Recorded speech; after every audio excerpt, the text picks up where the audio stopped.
Hello, everyone. I'm Raga D'silva, your host for Older Queer Voices podcast.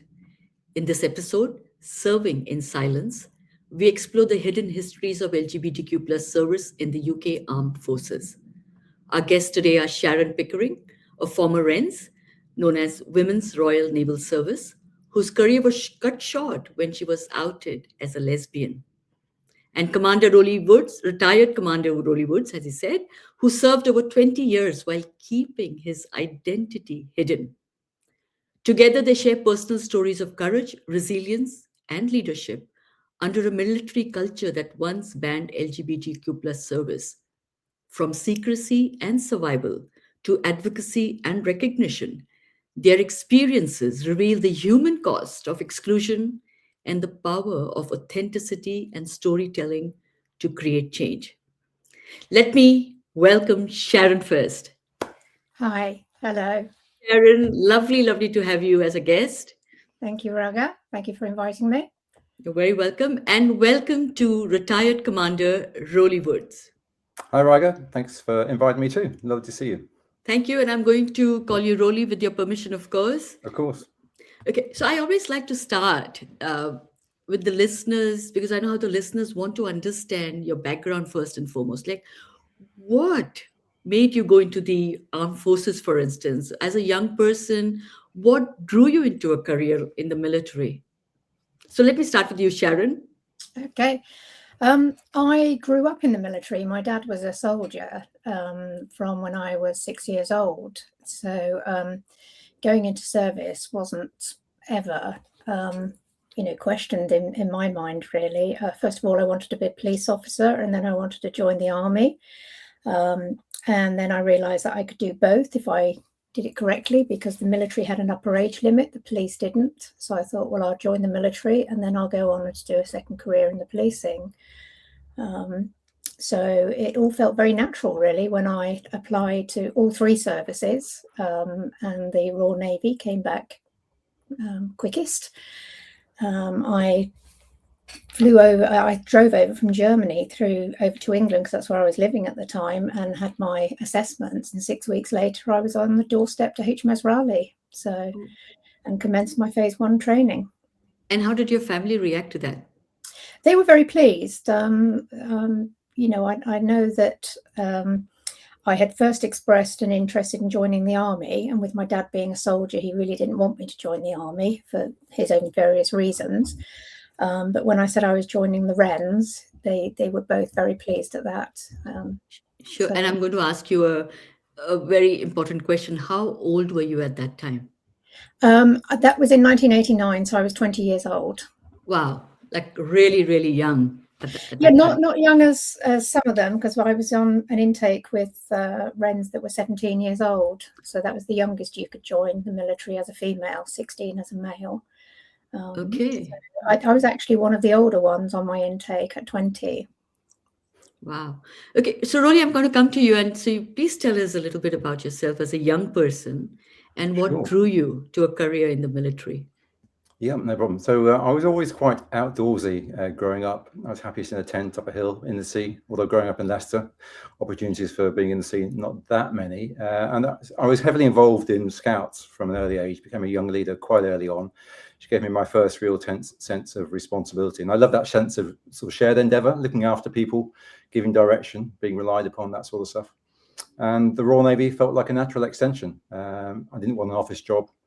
It offered adventure, physical challenge, all those sorts of things. And I generally loved it from the outset. It wasn't sort of a job, it was my identity, if you like. And the process, the system I joined up by, you had an opportunity to leave anytime in the first 4 years. And I figured I'd know by then if I liked it or not. And I had some really great early deployments. I ended up in the Caribbean for a few months early on, ended up on the west coast of Canada. So yeah, having the boys' own adventures very early on for the first sort of couple of years. Brilliant. And how old were you at that time? Yeah, so 19 was when I joined. So again, probably a year or so older. I failed my first interview, the Admiralty interview board. I was told to go away and get some life experience, which I did. I ended up going to Canada to stay with relatives and doing some lumberjacking for about a year. Came back, then aced the new interview, or the next interview. But I'd had that year out from school, which actually was brilliant. Set me up very well. And But that said, so I had about a year on most of my contemporaries who were about a year younger, so 19. And at that time, when you joined, were you aware of the rules and regulations and what was accepted and what was against law and was illegal?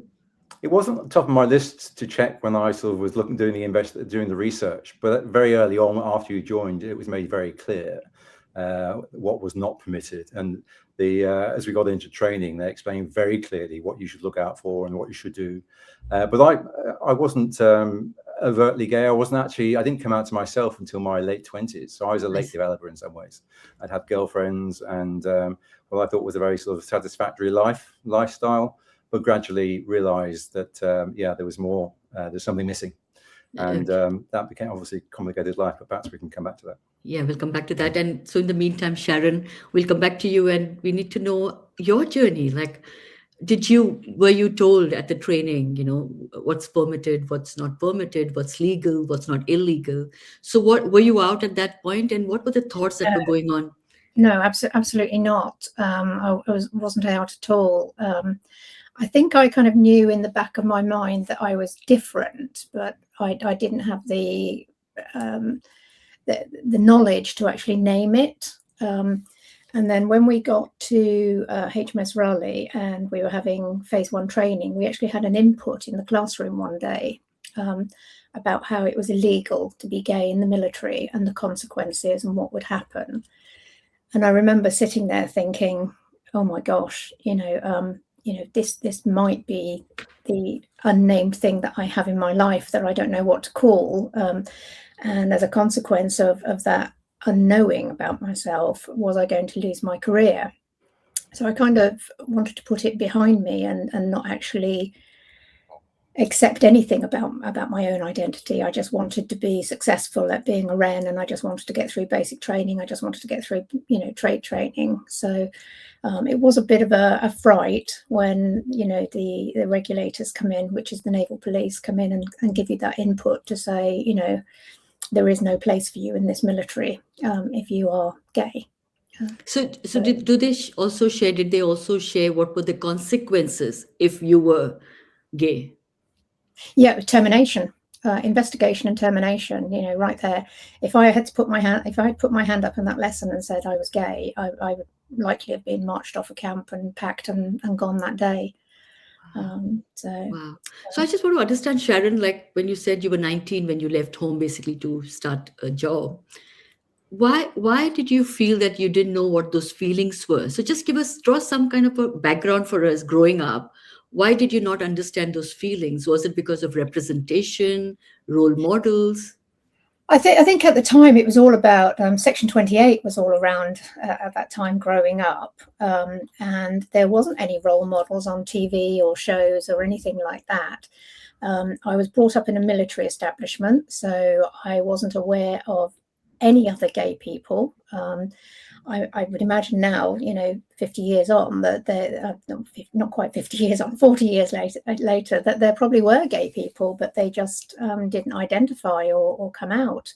So, it was just a case of not wanting to be different and not wanting to name something. But I think I'd always had those feelings at the back of my mind. I had a huge crush on my PE teacher at school, and I used to sort of read magazines and that had sort of Dear Deirdre comments in there and things like that, and I used to sort of read bits like that, and it would say that's perfectly normal, but it wasn't normal for my everyday world. So I had questions, but I just didn't have the answers.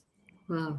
Because we speak with a lot of people on the podcast, and this is quite common, especially for people from our generation. No idea, no role models, no one talks about it. And just like for me, when I first heard the word lesbian, I was like 21. And I went to the library to look for what that word meant. And I was thrown out of the library in Mumbai, in India, saying, basically, you need to get punished for even thinking of this word here and bringing that word to the library. And I think we're similar ages, and so it is harder for us to have to understand the feelings. And I can see that when you're saying, I can just so relate to it, and I'm sure a lot of our listeners will relate to this. But a lot of our younger generation doesn't really know about this because Section 28 was not part of their lives. Yeah. And of course, far, far more role models, and social media is amazing for stories like ours. So, Roly, I'm going to come to you.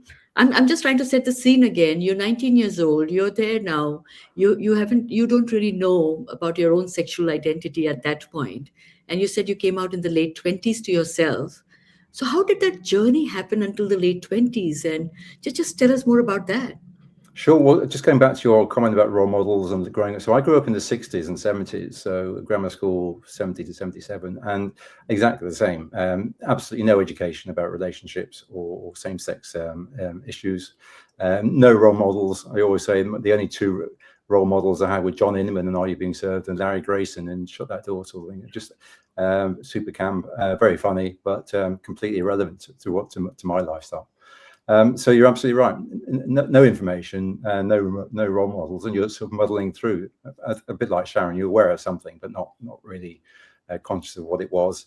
As I say, had girlfriends, had meaningful relationships, took them to military functions, and all was good. But as I say, gradually, I was living in Exeter at the time. I was becoming more and more aware of my sexual orientation, and I was single at that stage and decided to do something about it. So now this is obviously several years of service under my belt, very conscious of all the issues, and having a really, really successful career. In the early days, I had command of a small ship at the age of 26, which was unique and a terrific responsibility. But with great responsibility, there are great downfalls. So I had to be super careful. So I plucked up the courage to go to the only gay bar in Exeter. I was walking to it on foot from my house. I was carrying out what I thought were terrific counter surveillance type techniques. I was walking around the block. I was looking at shop windows. And it sounds silly, it sounds funny, but I was that paranoid or that conscious that somebody might see me going to a gay bar and saying, "What the heck are you doing?" So it took me a long time to get there. I then waited outside for about 20 minutes, still plucking up the courage to go in, but then not wanting to be seen to be waiting outside. And then walked in through the door into a very ordinary pub, but it was rammed with people, men. And a whole new world opened up to me. And so it's like a huge light bulb going off. And quite early on, I ended up meeting somebody meaningful and had what turned out to be a long-term 7-year relationship within the first few months. So challenge, very stressful, and we can come on to this business of living a double life a bit later on, if you like. But that certainly became my norm with all the associated stresses. And was it a norm to have that anxiety constantly while you were working, and of course when you were not working as well, so you're looking over your shoulders all the time? Absolutely was. I always say it's a classic double life. You're looking over your shoulder. You're being careful about what you say, how you say it, who you say it to. People imagine drama, but it wasn't particularly dramatic. It was a constant. So you're always on edge. You're always aware. And even living in Exeter, which was a long way away from any military establishment, I had to be super careful. So you had to manage social situations. I took girls to official functions where there were friends who knew the issue and were just a beard effectively. And I always felt somewhat guilty about that back in history, as we developed. Sure. It's ironic that you could be trusted with national security, but you couldn't be trusted with your own identity. It's just crazy. Yeah, that's a really important thing to talk about. Sharon, will come back to you. So I'm going back to this space now where you've been told that it is illegal, not permitted. You also know the consequences of that. What changed for you in your own personal life? Yeah, I had been quite successful, not clearly on the levels of success as Roly there, but I'd graduated from my trade training at HMS Dryad with the highest ever average that they'd had. I scored 99.9% over 7 exams. I was doing well. I represented my ship at various different sports. I'd been one of my divisional interviews, I'd been told that if I was serious about a career in the Navy, to start thinking about commissioning. And, I took that really seriously. I thought, this is what I want to do. Sorry, can I just interrupt? What does commissioning mean, just for our listeners who don't know the term? It means taking the Queen's Commission at the time, which is basically go through for officer training, like Roly was an officer and I was a non-commissioned. rating. So Sure. that's where I, hoped to take my career. And playing in sports, and this sounds terribly stereotypical now, that I kind of got to know people and heard rumors about their sexuality, and I think I gravitated towards them. I think subconsciously, maybe looking for a place where I felt that I belonged and maybe normal. That the feelings that I had that I couldn't explore whilst serving weren't really, didn't allow me to be my true authentic self. And I think I got quite poorly with that. Like mentally unwell with it. I kind of struggled, and I became a little bit sort of recluse, and rumors started about me in the establishment. And I had my very first investigation during that phase. Somebody had told them that they thought I might be gay, and the Special Investigation Branch, which is the regulating police, came in and spoke to me. And the world just fell apart for me. It was kind of everything that I'd hoped for was slipping away, and I denied being gay. I hadn't had a relationship till that point. I just lied through my teeth, really, to save my career, which was everything against the principles that I'd been brought up with, that honesty is the best policy. So again, I was kind of being asked to not follow my natural flow. I had to deviate from that natural characteristics that I had. And, after that investigation, nothing happened about it. And then I carried on, working hard at HMS Dryad, and I met a female officer who recognized that there was something wrong with me. And she asked to speak to me one day, and it was single-handedly the bravest thing that I've ever known anyone to do for me. But she spent about an hour chatting away to me, and of course I couldn't tell her that I was gay. This is all the reasons that that I was so upset. And she confided in me, and this is why I say it's the bravest move that I've ever seen on anybody. She just said that if I told you that I lived with another woman, would that make things easier for you? And it all fell into place. Suddenly here was this wonderful, successful Wren officer stood in front of me, who was experiencing the same kind of feelings I was. She'd put a name to it, she had acted on it, and she was still serving, but she was serving in silence. Nobody knew about that side of her. And it wasn't until that Wren officer spoke to me that I could actually name what my feelings were. We entered into a relationship, and that's when, everything kind of all clicked for me. Suddenly I was 21 years old. I was in love for the first time in my life. I wanted to scream it from the rooftops that I loved this absolutely amazing woman. And of course you couldn't. So, I was conflicted on a daily basis as to whether I served or whether I was authentic to myself. And like Roly says, it becomes a double life for you, really. During the day at camp, I would get on with my job. I was doing very, very well. If I saw my girlfriend, Maggie, I saluted her as was required. She saluted back. I referred to her as Mum. She referred to me as Sharon Pickering. It was just a normal everyday. But in the evening, when we sort of finished work, I would leave camp and I would go and meet Maggie at her home. And when the curtains were drawn and the door was locked and there was no chance of anybody peering through a window, because that's how paranoid and how neurotic you can become, we were just Maggie and Sharon, and we had a wonderful time. It's so tragic, isn't it? Even to hear this story, it fills me with tragedy. I just wanted to check, Sharon, with you.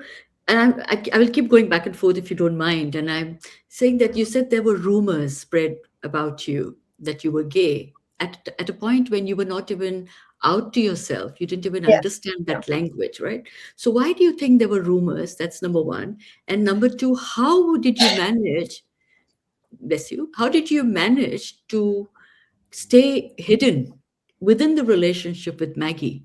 When you were not having a relationship, there were rumors, and here you're having a relationship. So how did you manage that? I think the first rumours started because somebody confided in me that they were missing their petty officer Wren from basic training, and they were worried about what that meant. And as said at the beginning, I was a little bit older than some of my intake, and I told her that it was perfectly normal to miss somebody that you just spent an intensive 6 weeks with during basic training. And basic training is all about disassembling Sharon and making Wren Pickering. So you become dependent on those leaders. I think I'm not sure how the investigation started. I'm pretty sure that's how it started, but I wouldn't like to say in a public forum or anything. And once that investigation had happened, they asked questions like, why didn't I have a boyfriend? Why didn't I go to the NAFI bar drinking with the other Wrens? So that's exactly what I did after that investigation. I went to the NAFI bar. I drank. Some nights I drank to excess just to, look at me. I'm here being normal. I grabbed some poor sailor and made him my boyfriend, just to keep that appearance up. And I used to make sure that he would call for me at Wren's quarters, because there was a public broadcast system in Wren's quarters, and it would say, Wren Pickering, your boyfriend's here for you. And I kind of thought that would be fine. I was playing the part that the Navy wanted me to be. And then when I did meet my girlfriend, Maggie, we conducted our life off camp and away from Portsmouth. We didn't go to any bars in Portsmouth because I knew that the Special Investigation Branch regularly patrolled them. We just basically kept ourselves to ourselves. And when we did go out, we went far, far away from Portsmouth. We would go away for a weekend somewhere that was, as far away from the seaside as possible, really. Wow.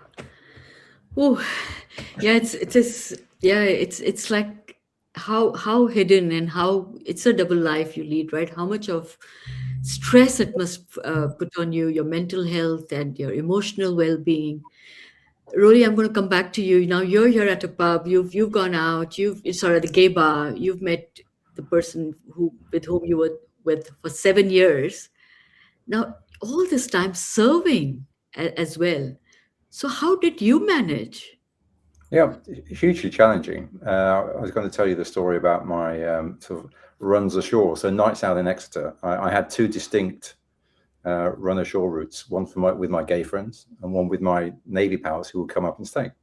And the straight boys come up from the Navy, and we go on a good lads night out around Exeter, around all the straight pubs. And on the gay nights, hang out with my gay friends and go to the gay bar or the gay club, which was on a Tuesday night or something, and just hope that you'd never bump into each other. So there's, as I said before, there's always this underlying stress. So that's on the social side. Professionally, as we've just sort of discussed, you're always on your guard. I can't say I had a great weekend with my boyfriend. You have to either keep it very neutral or you don't talk about it. And it's the biggest challenge was I made some great Navy friends while serving, because I'm living in the ship, remember, most of the time, and just going home at weekends. So you make really good friends, but I couldn't be completely open with them. Not because I necessarily thought they would out me, but because I didn't want to put them in the position of having to decide, because if they don't then take action, they're complicit and breaking the rules as well. So you were never 100% open with anybody, which obviously compromises your friendship and your relationship. So and that did affect me so as I was, as I grew older. There's no doubt that there was. I was very private. One of my partners described it as secretive, which is obviously a negative rather than a positive. And that's just the way you develop. So it's 20 years worth of living under those secret rules. So always a challenge, and quite stressful at times. And the other example I can tell you about is when the ship goes away on a long deployment, 8-9 months back in those days, when you come back, that first arrival alongside is a hugely emotional and hugely joyous event. You see these pictures of families meeting for the first time in months, and dads meeting their new babies for the first time and hugging their kids.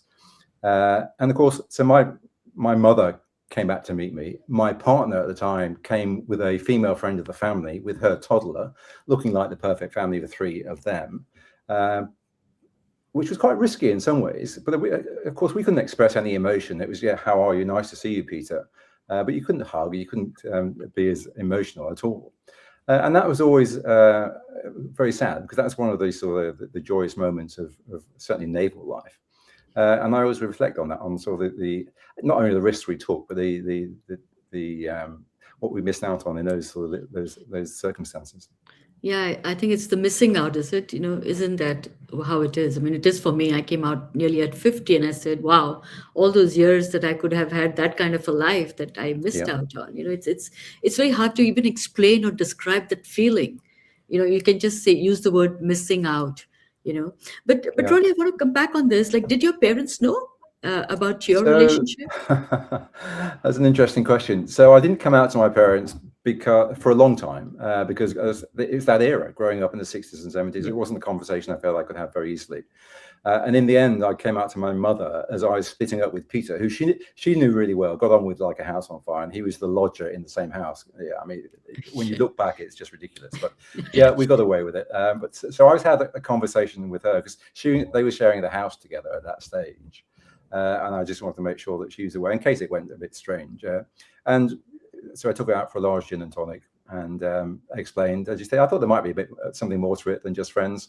And that was it. And the delightful part of that story is that Peter and I have remained lifelong friends ever since, as did my mother, who I lost recently. And my mother and I went to his wedding with his new partner a few years ago, which was again a positive out of all the stresses and strains of the era, if you like. Wonderful, wonderful. Sharon, I'm going to come back to you now. It is the main part of the story of this podcast. Now, what happened? And when I read your story that you'd shared, I saw a lot of this boldly written word, shame. Yeah. So I want you to tell us all about this, your journey from after Maggie onwards, and what happened. Yeah. I think Maggie and I had been together for about 9 months, and the whole toll of leading that double life was taking its toll on us. Maggie was a bit older than me. She was about 8 years older than I was, and I don't think I handled it very well. But I've got to be kind to myself, being a lot older now, and thinking, well, I was 21, I was fighting for my life, I was, fighting for a career, I was fighting for love that should have been wonderful, but it all comes wrapped up in secrecy and guardedness and stuff. So Maggie and I ended up going our separate ways, and my roommate had confided in me that people were talking and saying that I might have been in a relationship, and that I confided in her that I wasn't anymore, but I had been. And from there, the following day, I was taken aside by my chief Wren, who's like my boss at work, and she said that the Special Investigation Branch were here to interview me. And she was giving me the heads up because she was gay, and told me to get rid of anything that I had in my room that might incriminate me and give it to her. And the only thing I had was I had a photograph of Maggie in my visor in my car, and I wore a signet ring with my initials on the outside and Maggie's initials on the inside. Again, that's just sort of symbolic of this is me, but behind there's a whole different life. And I gave those to my chief Wren, and at that point, just after that, I was arrested by the SIB, and I was arrested for unnatural behaviour. I was taken away from my camp to HMS HMS Nelson, where I was interviewed for what seemed like hours and hours and hours. They'd asked me lots of different questions around my sexuality, lots of different questions around the relationship, my friendship with Maggie. Why did we keep a friendship? If it was so innocent, why did we keep it secret? I relied on again, another military throwback is that ratings and officers didn't really enter into relationships together. In fact, you couldn't really socialise. It's okay to socialise on the sports field, but not actually at work or outside work. So that was my answer to the SIB, that, you know, the reason we kept it quiet was because Maggie was an officer and I was a rating. Why were we friends? Because we both like theatre and we both like cinema, and, you know, trying to make up all these excuses as to why we kept a relationship quiet, but try and base it on a reality so that, you know, I didn't get lost in a lie, really. I was then released from HMS Nelson and placed under a guard, at the time in Queen's Regulations, which is the book of rules basically for the military.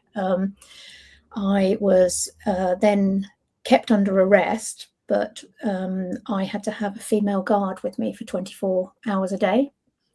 I was allowed to go to work, but as soon as I finished work at 3:30, 4 o'clock, I had to be in the presence of another leading Wren, which involved them either sleeping in my mess. There was occasions when I had to sleep on the floor of one Wren's mess because she didn't want to sleep in my room.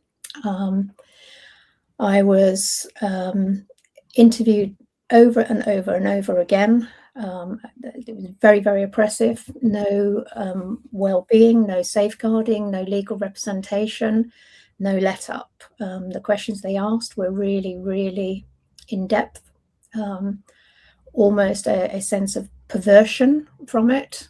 Now, I go back to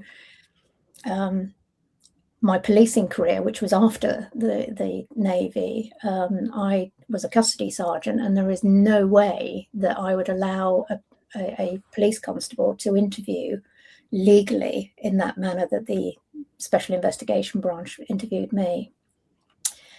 So the investigation went on for months and months and months. You know, the people were called in, my room was turfed over, I became acutely unwell. And one evening, I had nobody to turn to. I had phoned, on the day after I'd been arrested, I had phoned what I thought was my circle of friends that Maggie and I had built, and one of them was a serving PO Wren, and one of them was an ex-chief Wren. And I asked them, what should I do? And the advice I got was, keep your mouth shut and go down on your own. So at 21 years old, I'd never felt so alone. And it took its toll on me. And then in one particular evening, I smashed a mirror and I self-harmed. And the following morning, I went to see my divisional officer, as per was becoming a daily routine. And she noticed that I had a cut on my wrist. And she cried.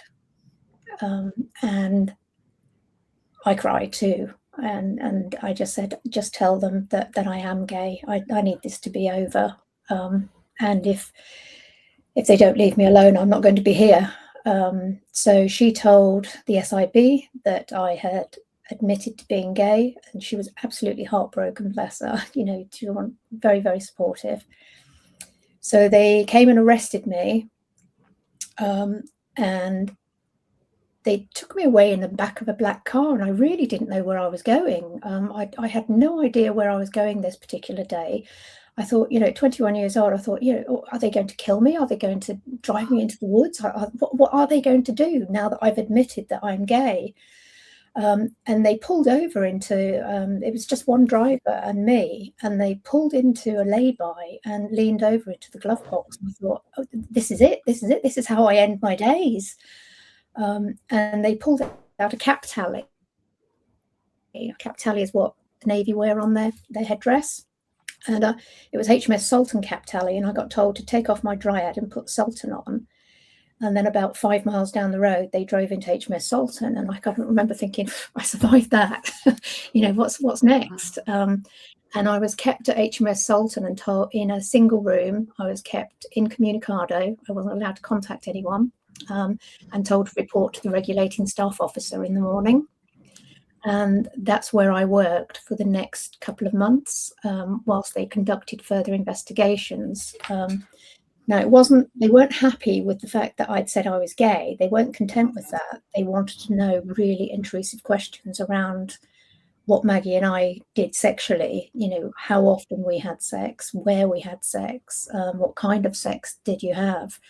And bear in mind, I was 21 years old and there was 2 fully grown male investigating officers in front of me asking those questions. And now I just kind of think, what was the point of that? I've admitted to being gay. Just do what you're going to do with me and let me go. And it was interesting because whilst I was at HMS Sultan working for the regulating branch, I had the opportunity to research the reason that I was arrested, which was unnatural behaviour. And the unnatural behaviour is defined in Queen's Regulations Royal Navy 1955 as sex between a human being and an animal. So that was even more insulting that, they technically arrested me and charged me with the wrong kind of offence. But, that's where we are. That's how archaic the whole system was. And finally, after they had done their investigation, I left camp one night and I didn't know what to do. And I phoned a tabloid newspaper to see, can you help me?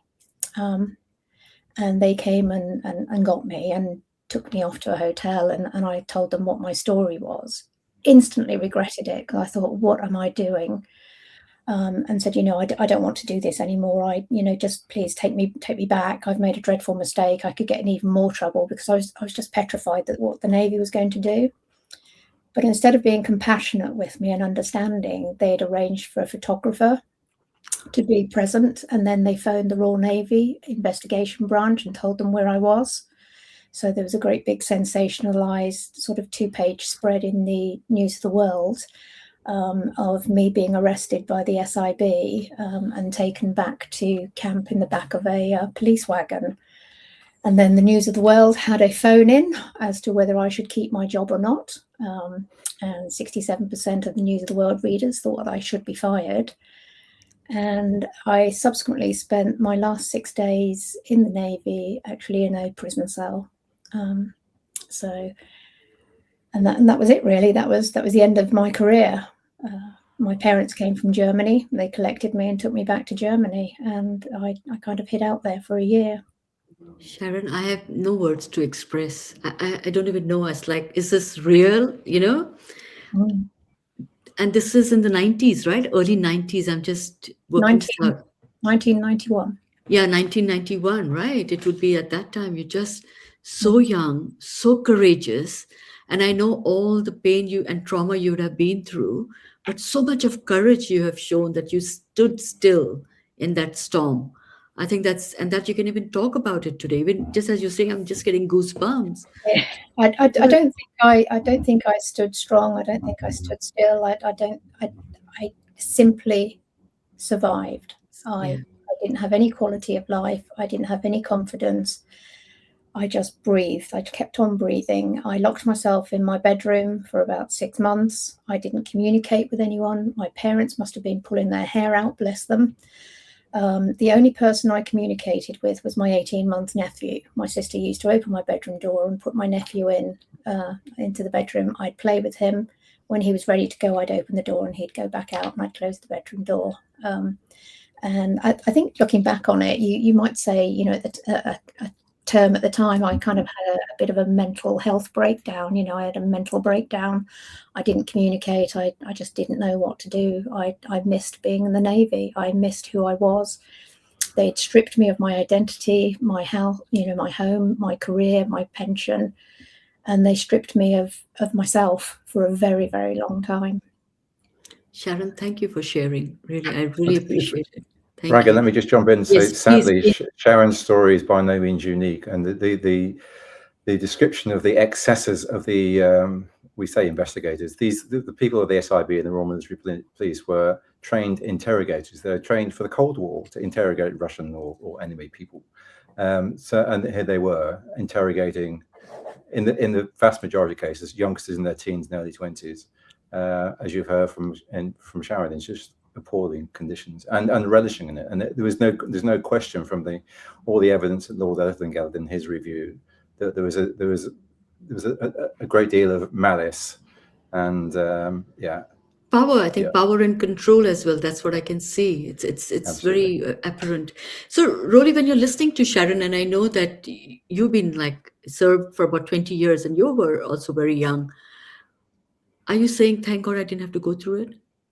Of Would course. that I mean, as yeah. I say to people, I was lucky. I got away with it. It was an awful time for me. But then you hear Sharon's stories and the stories of hundreds of other veterans who went through similar experiences, male and female, having to go through those traumatic descriptions. And yes, I mean, I got away with it. I had a successful career. So it's 20 years before the ban was lifted, and then 24 years afterwards when things improved, obviously. But yeah, of course, I was very grateful I wasn't. And let's face it, I was lucky. As I was describing earlier, I took, my partner came on board undercover, but came on board. I was challenged at one stage at sea. So I was the second in command of the frigate, one of the Navy's biggest and newest ships. So my captain was a commander who I got on really well with, had immense respect for. He and I had a great relationship. We got the team into a great space for operations. And then one Saturday afternoon at sea, on the channel and the main broadcast, it was XO to the captain's cabin. I was the XO, second in command. And in that instant, he asked me, "Roly, are you gay? There are stories circulating about you in the officers' mess." And in that instant, I had to decide if I said, "Yes, you got me," and be flown off and never seen again in that ship, or lie, try to rescue or save my career, and get away with it. And I chose the latter, obviously, and got away with it. I then had to debrief all the captain accepted my words face value. I then had to debrief all the officers, because that's where the story had come from, saying there's no truth in it. And I felt, really bad at having to lie to everybody about this, and it weighed on me for years. And I went on to have as we know, a successful career, and eventually took my old commanding officer out for lunch in London many years later to explain everything, and he was completely understanding. Just explained that he had to implement the rules at the time. He could not ignore them, especially when it had been brought to his attention.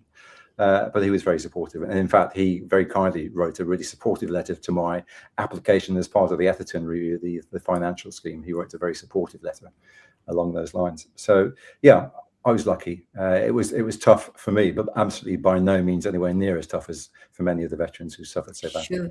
So, Roly, do you think that living a double life, did it hold you back at all? I know you had a successful career, but would you have been more successful, you feel? Do you feel that it held you back in certain ways professionally? Well, that's an interesting question, because of course you can never quantify that. Yeah. Interest in my testimony to the financial recognition scheme, I did articulate that, saying, I had a good career, but because for 25 years I couldn't apply myself fully to the work, because I always had to dedicate part of my true self to survival, looking over the shoulder. So clearly I wasn't focusing 100% all the time.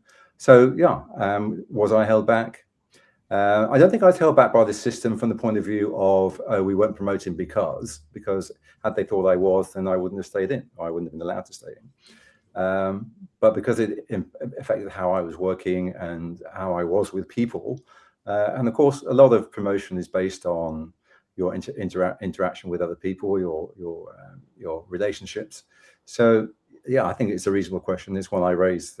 Would I have gone further, faster? Would I have done more? The jury's out, but it's by no means possible.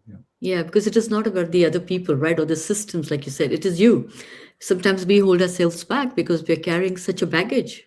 No question. And what do you do? I mean, you're that one person who has to live a life fully, professionally and personally. Sharon, I'm going to come back to you, and I'm aware of the time as well.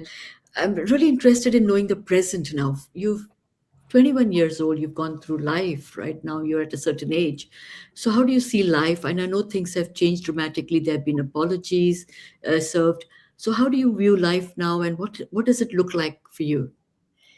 I think it was only recently that I realised that I had never lived my true authentic self. The LGBT ban in the military actually took two careers from me. It took my naval career, and Roly just alluded to it.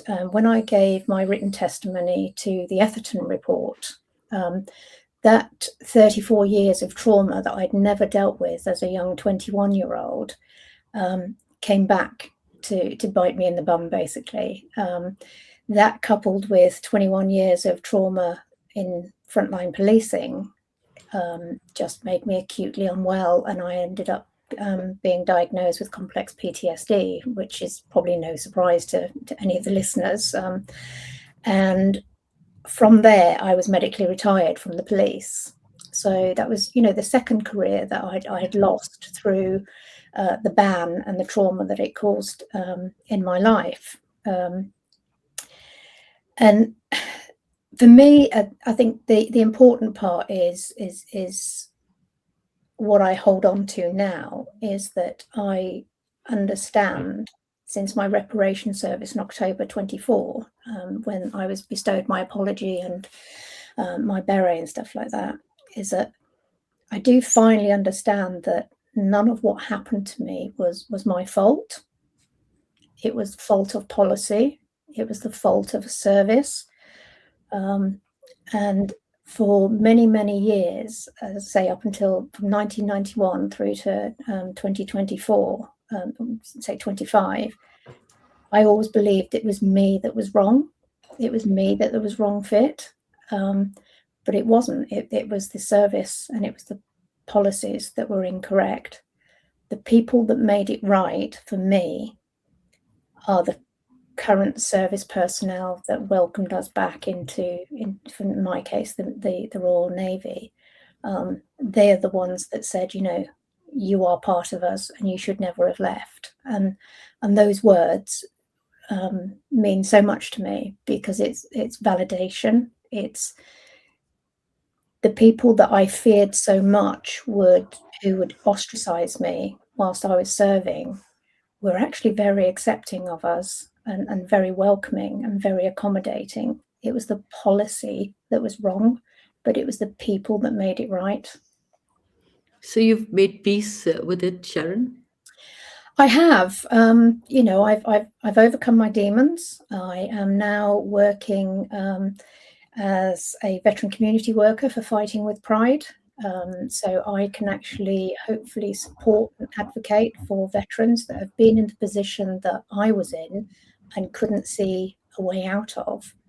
And if I can hold their hand and lead them through that journey to a positive outcome like I have had, then I realised that the life of service that I thought was over with both the Royal Navy and the police is actually there. It's just in a different uniform this time. Sure. Roly, what about you?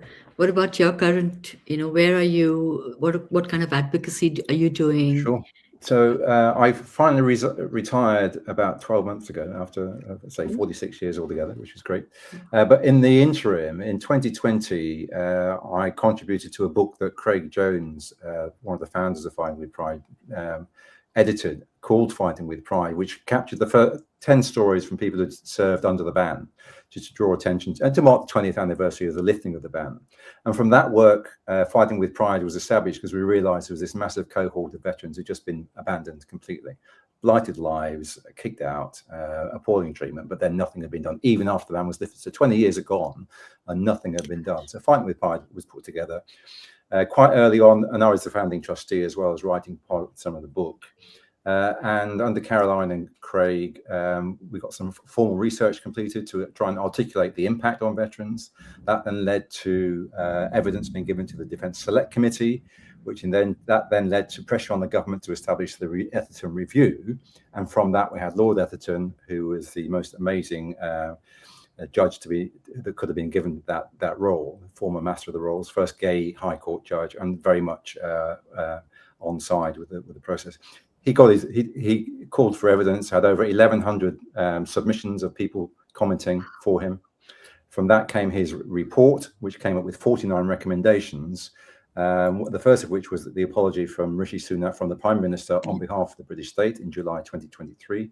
So in 3 years, the charity had gone from not existing to getting an apology from the Prime Minister in the House, which is phenomenal. And from that, the other recommendations included berets, the services that Sharon referenced, getting letters of apology, and two key elements. One is the financial recognition scheme. And for your listeners, if there are any LGBT veterans who served, they should track down Fighting with Pride. It's very easy online, fightingwithpride.org.uk, where they'll find all the advice, all the information required to submit an application for the financial recognition scheme. If they were dismissed, they're eligible for a lump sum of up to £50,000. And if they were impacted by the ban while serving, there are various grades of payment up to £20,000. So that was another of the recommendations, which is a huge win. And the other area, to finally answer your question, is the Lord Etherton recommended there should be a national memorial, which was established at the National Memorial Arboretum, and I ran that project. So I've been working with Fight Pride since the charity started, and they asked me to run the project for the memorial. And delighted to say that came together but really well. We were completed under budget and on time, as I like to say.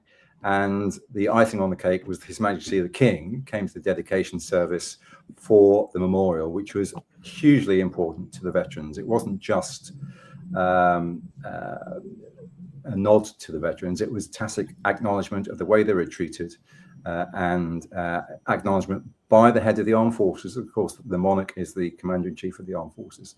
And that meant a massive amount to all of the veterans there, many of whom just said it was like a huge weight had been lifted. Finally, we've got recognition, acknowledgement, and it was a great day. So that's sort of where I am now. I'm doing a lot of work with Fight Pride. Actually, we've also got another project running this summer where we're going to have a community event at the memorial. Because we had limited numbers last year, this time we'll be able to get family and friends and colleagues along as well. So where is this event? Where that will be at the memorial, at the National Memorial Arboretum in June. We'll be pushing out some comms on that fairly soon. But okay, yeah, so that's what I'm doing these days. Is still working with Fighting with Pride, and yeah, I'm doing what I can to support along with Sharon. Excellent. I think this must be a full circle for you, right, Roly and Sharon, of course. Wow, I'm just thinking there will be so many such stories where there is trauma sitting within you, and I hope that there is some way of getting that healing happen. And Sharon, you said it took you like, wow, how many years? I was trying to calculate. 34 years, you said. That's a long, long, long time, and I'm sure it is still around you. But it must be gratifying to see that things are happening with a lot of effort from you both and from others, and that things are changing. So one last thing before we leave, is there anything that you want to say to the listeners? Sharon, I'll start with you. Yeah, I think it's hugely important that we remember the history from the LGBT ban. That ensures that no current serving or future serving personnel ever go through what Roly and I did, and different experiences, different journeys, but nonetheless just equally as impactful to each other. And I think ending on a positive note for me, I think one of the greatest things that has happened to me since coming back into my veteran tribe is just the acknowledgement from the currently serving personnel to the banned era veterans, and saying, you still belong with us. Those words mean so much more. They mean so much more to me than a photocopy of the apology from Richie Sunak, which wasn't even signed. It means nothing. But it's, as I said before, it's the people, those people that said, you still belong with us. They have healed my heart far more than an apology did. Beautiful, beautiful. Thank you, Sharon. And Roly, you? Yeah, I think it's for more than half of the 46 years, I was officially unwelcome in the Navy, in the military, and yet I loved my service. That's obviously a huge dichotomy, if you like. So the ban did shape me. It taught me resilience, taught me discretion, but showed me the cost of enforced silence. So you couldn't be yourself, and obviously that's the key lesson, which business people the world over recognise. If you can bring your true, authentic self to work, you're going to be much happier, and much more efficient, and much more effective than living the double life we've been talking about a lot. So that's important. And I think the memorial dedication and the reparations process It's not the end point, it's a marker, and it just shows that institutions can change, as we've seen from the serving community. The truth will eventually surface. And that leadership and authenticity are not in conflict. And it took a long time for that to be recognized, sadly. Brilliant conversation. You've just kind of opened up your hearts to me today. Thank you very much. And I'm sure the listeners will love this conversation because it is so real, it's so human. So thank you so much, Sharon and Commander Roly, for sharing your incredible stories with us today. Your courage, you talked about resilience, you talked about leadership under circumstances that were deeply challenging, reminders of the human cost of exclusion and the power of authenticity. For our listeners, these stories are a reminder that progress and inclusion and acceptance doesn't happen overnight. It takes courage, advocacy, and the willingness to speak out. By sharing your experiences, you're helping to heal past injustices, honor those who are silenced, and inspire future generations of LGBT people to lead with pride. This has been an Older Queer Voices podcast exploring hidden histories and celebrating those who have served in silence so others can serve openly. Thank you for listening. Thank you also to Nicola Fenton, who co produces and curates this and who works in the background. Thank you to our outreach partners, Outspoken Speakers, Out and Wild, Proud HR, My G Work, GFW Clothing, and Ageism is Never in Style. And for those who want to share your feedback, nominate yourself or someone you know on this podcast, please write to us at theviewsroom@gmail.com. And don't forget to visit fightingwithpride.org.uk. Lots of resources and information there, and you can keep updated with their current community work. So thank you for listening. See you again next time. Bye for now. Thanks, Raga.